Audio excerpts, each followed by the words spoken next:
Hello YouTube, and welcome to another edition of Lori's Thrifty Kitchen Pantry. If you are new, welcome. I am so glad to have you in my kitchen with me. And if you are a returning subscriber, welcome back. If you like what you see, hit that notification button and ring the bell next to it so that you know when I put new content out.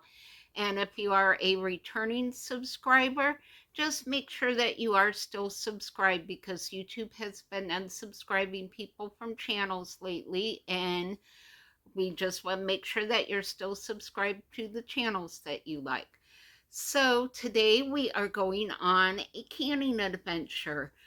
I don't think I've done a water bath canning video, and I know I haven't done a video like this yet. So I was gifted 2 bags of pears from the food pantry, so I am going to be water bath canning those pears.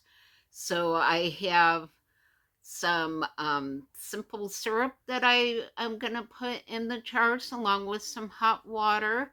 For water bath canning, all you need is your jars, your lids and rings, and a pot big enough that you can cover your jars completely with water, and then you just bring the water up to a boil along with your jars and your lids and rings. Everything needs to be hot. And when you get your jars filled and wiped off and debubbled, then you just put it into the canner and then you process it in the boiling water. So water bath canning is for high acid foods. I do not recommend water bath canning meats or vegetables. Fruits can be water bath can because they are high acid foods, generally speaking. There is one thing I want to mention before we get started that I really haven't talked about yet. And that is, if you are new to canning and are buying your jars with lids and rings, I just started canning this year, so I am buying my jars.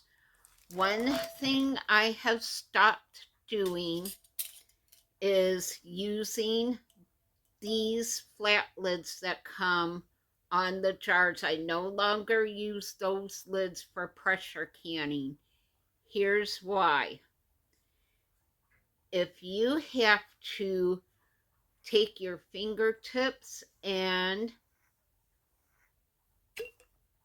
pry that lid off and you hear that popping sound, that means that these lids have been on these jars long enough that they have sealed to the jars. That means these lids have been, the seal has been compromised, and they may not seal when you pressure can them. And there's no guarantee how long they're going to stay sealed after they're pressure can. So you can see this lid actually looks like a used lid. It does not look like a new lid. So I save these lids and I use them for dry goods storage. So like my half-gallon jars that I have flour or sugar or oats or rice or stuff like that, and that's what I use these lids for. I do not any longer pressure can with lids that come on a jar, and that's why I have greatly reduced my lid seal failure, because I stopped using those lids. So I do still have one once in a while, and usually if I have one that fails, it's because of these threads right here, and it's this part right here that doesn't meet like it should, and sometimes this is a little bit thicker. So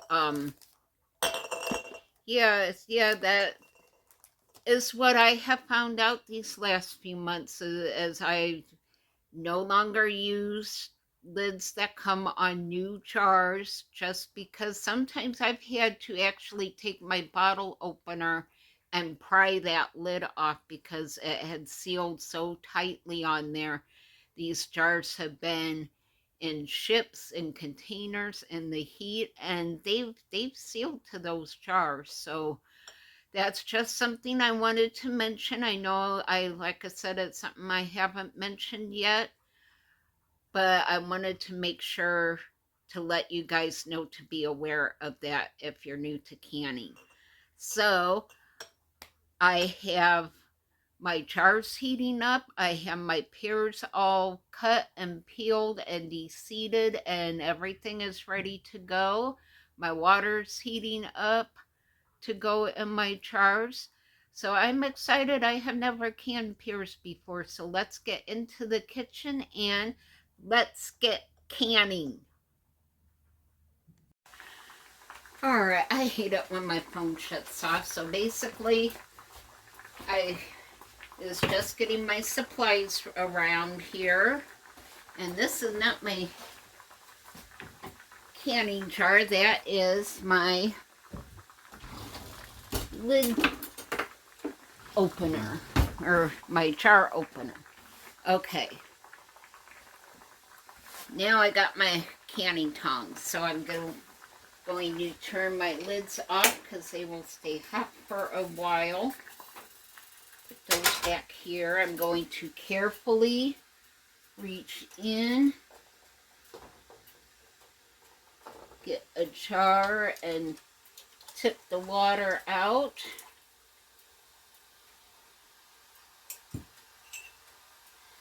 I'm going to do a couple at a time because I'm not sure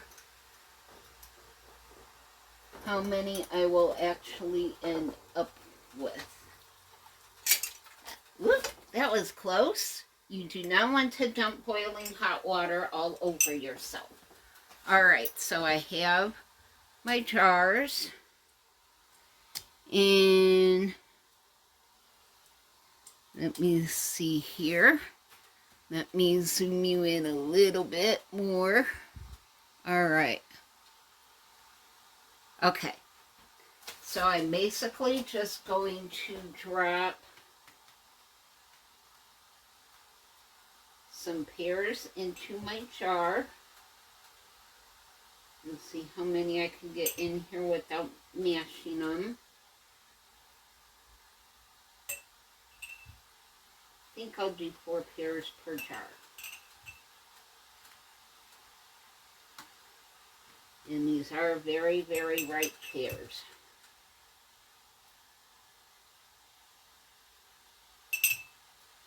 I'm just using my long-handled tongs so I don't burn myself. And one more.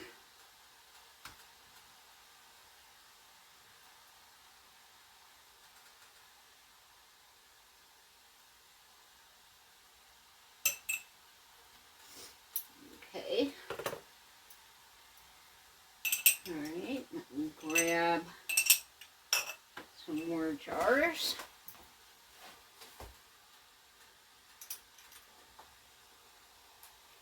Just very carefully dumping the water out.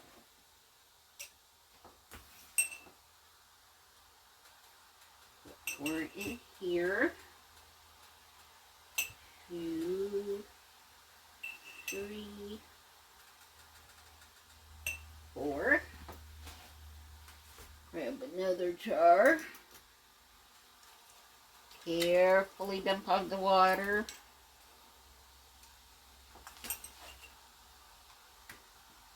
And do 4 in here. 2, 3, 4. Grab another jar.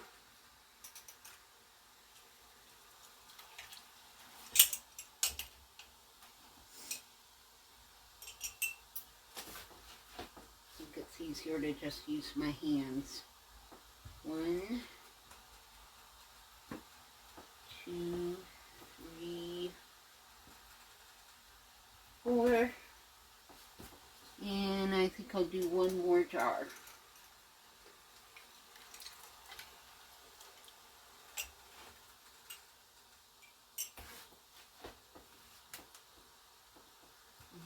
Two, four. And I'll do 1, 2, 3, 4. All right. That is good. That will give me 6 jars of pears. So now, make sure my camera's still going, and it is. I'm going to take my simple syrup here, and I'm just going to pour a little bit in each one.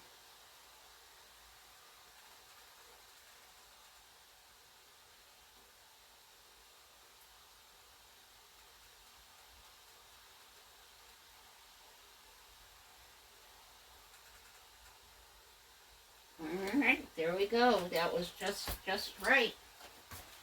And now for my hot water. While I'm over here, I'll grab my debubbler and my lid lifter.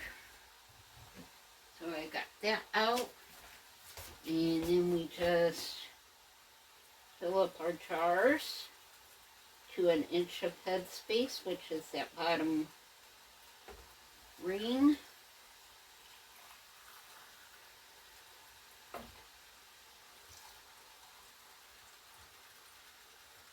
This little electric tea kettle is really handy for canning. So it gives you hot water really fast.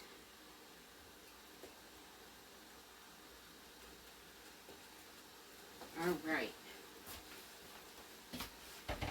That done, and now we debubble. If you don't have one of these tools here, you can just use a wooden spoon. I've done that when this was dirty and in the dishwasher. You just give this a good debubble.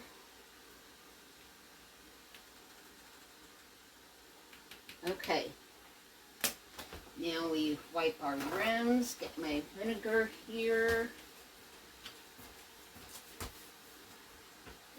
I've run out of squares of t-shirts, so I have to get another shirt cut up. I got lots of old t-shirts, so I just gotta have time to get those cut up. And these jars are hot, so you want to be very careful wiping the rims off.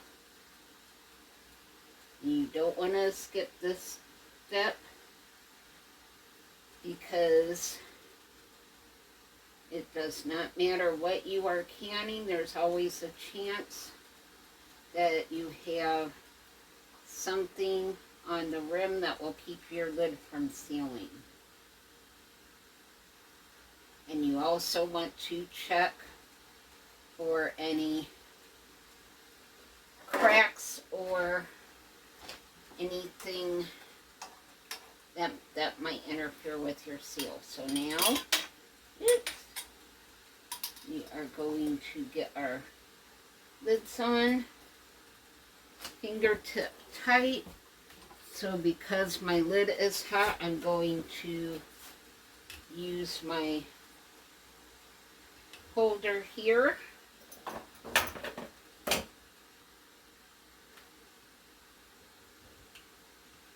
And we'll get these lids on.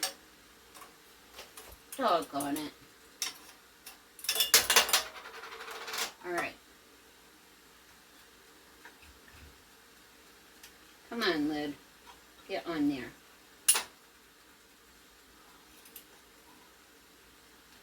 And again, I'm just not using that to crank the jar on. I'm just using it to hold the hot jar so that I can turn the lid. And then you just carefully set these back into your boiling water.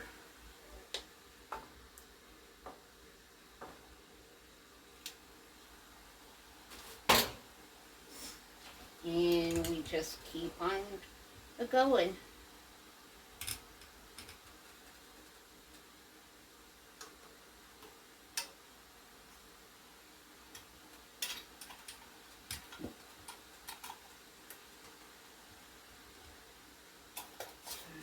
So again, not super tight, but you also want your lids to stay on during the canning process. I've had lids and rings come off because I didn't have them on tight enough, and I've also had lids buckle because I've had them on too tight. So it's just a process that you have to learn what fingertip tight means for your fingers. Everyone's hands are different,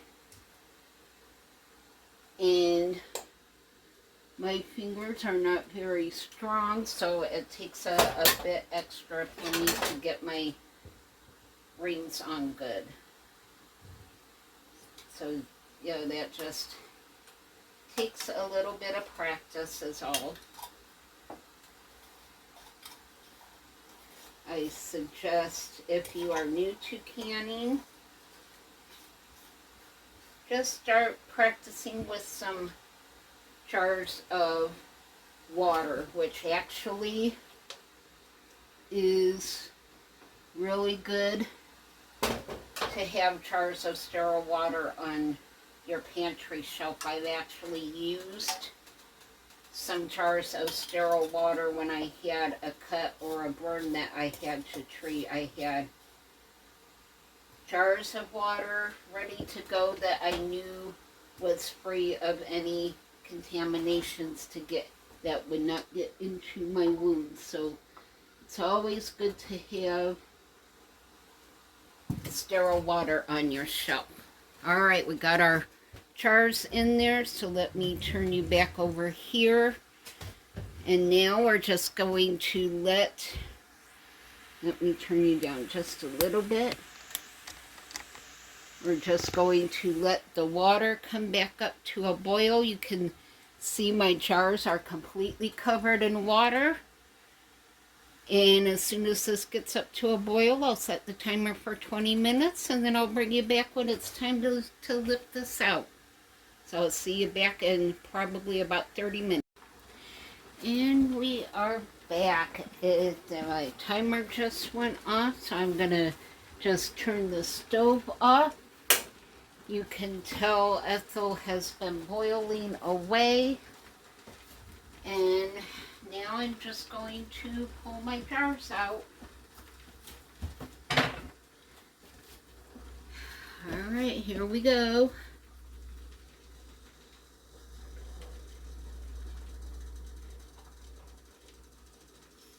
Oh, look at those. Those look really, really nice. And they are floating up to the top, but they should settle down as the liquid stops boiling. And once they simmer down and cool down, the pears should settle down to the bottom. Oh yeah. I really don't have a lot of fruit on my shelf, so I'm actually looking forward to having these. These are going to be nice, and because I left them halved, I can either use them as a half, I can use them on tarts, I can cut them up and use them however I want to. And those other jars I just left in the canner. I wasn't sure how many jars I would need, so I just filled my canner, and I just left those jars in there just to keep the other jars from tipping over while we were bubbling. And let me get you turned back up here. And there you have it. 6 beautiful jars of pears. So if you have never pressure canned or canned your own food, start with water bath canning some fruit, because you don't need special equipment. You don't need a pressure canner. You just need a pot bigger than your jars so that your jars are covered in water. And that's how you need to water bath can. So that's it. I'll bring you back in a little bit and we'll see if the jar's all sealed.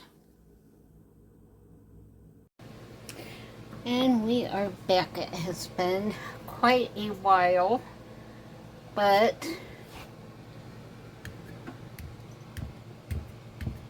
all 6 jars sealed. I did have a fail to begin with. I don't know what happened, but I took my jars out after 30 minutes like you're supposed to, and not a single jar sealed. So I just turned my stove back on, heated my water back up, and processed them for another 30 minutes.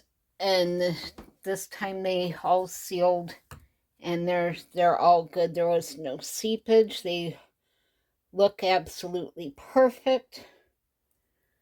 So I'm happy with those. And that concludes this edition of Lori's Thrifty Kitchen Pantry. Thank you so much for spending time with me today. And things in the kitchen don't always go as planned. And when they don't, you just kind of have to adjust and adapt. And that's what I did today when my jars failed. I don't know why they didn't seal that first time, but they sealed this time. So tomorrow I will get the jars washed and labeled. And I'm going to put those where I can go back in about a week or so and double check those seals just to make sure that they stay sealed, because of processing them a second time. I will just kind of keep an eye on those jars for a few weeks, but I think they will be okay. So thank you so much for being here today. I am so happy that you joined me on this adventure, and if you like what you saw, just make sure to like, share, and subscribe. The more you do that, the more it helps content creators go out to other people so that they can find our videos and enjoy what we do. So thank you for doing that for us, and leave your prayer requests down below. Let me know what you do with pears and how you use those. I need to be getting more fruit in my pantry. That's one thing I don't have very much of is canned fruit. So I need to be doing some more of that. So I'm happy to have these pears on my shelf. So yeah, let me know down below what you would do with those pears. And that concludes this episode. Keep your eye out for cookie videos. I intended to do one today, but things came up and I just wasn't able to get to that today. But I will have the first of hopefully many YouTube cookie exchange recipes out. So look for that. Hopefully tomorrow. I found a fun recipe I think I'm going to try that I've not made before. So we'll try it out together. It sounds like a really different recipe. So I will see you all on the next video. Bye.